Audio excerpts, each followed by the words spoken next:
আবারও মালদায় brown sugar সহ গ্রেফতার এক।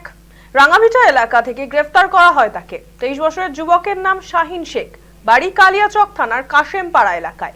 এই মুহূর্তে আমাদের সঙ্গে টেলিফোন লাইনে রয়েছে আমাদের প্রতিনিধি সৌম্যজ্যোতি মণ্ডল। সৌম্যজ্যোতি, এত বিপুল পরিমাণ মাদক কোথায় নিয়ে যাওয়া হচ্ছিল? দেখো পায়েল, তোমাকে জানিয়ে রাখি যে ওই মাদক শিলিগুড়ি বা শিলিগুড়ি থেকে নর্থ ইস্টের দিকে নিয়ে যাওয়ার একটা পরিকল্পনা ছিল ওই যুবকের। এবং এই যে কালিয়াচক এলাকা, মালদার কালিয়াচক যে মাদকের ব্যবসা রমরমিয়ে চলছে তা বারবার বিভিন্ন পুলিশি হানাতে প্রমাণ হচ্ছে। ওই যুবকের কাছ থেকে 14টি প্লাস্টিক প্যাকেট মোড়ানো মোট প্রায় 1 কেজি 417 গ্রাম ব্রাউন সুগার উদ্ধার হয়েছে, যার বাজার মূল্য কোটি টাকারও বেশি।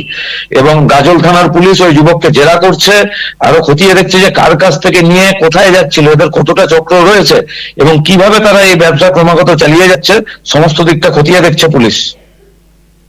ধন্যবাদ সৌম্যজ্যোতি আমাদের সঙ্গে থাকার জন্য। যেমনটা আমাদের প্রতিনিধি আপনাদের জানালেন, অভিযুক্তকে গাজল থানার পুলিশ গ্রেফতার করেছে।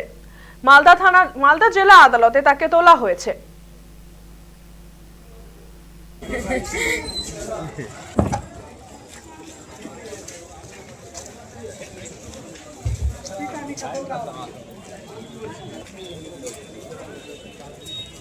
চলো এখন বেরিয়ে যাবো নাকি? হ্যাঁ,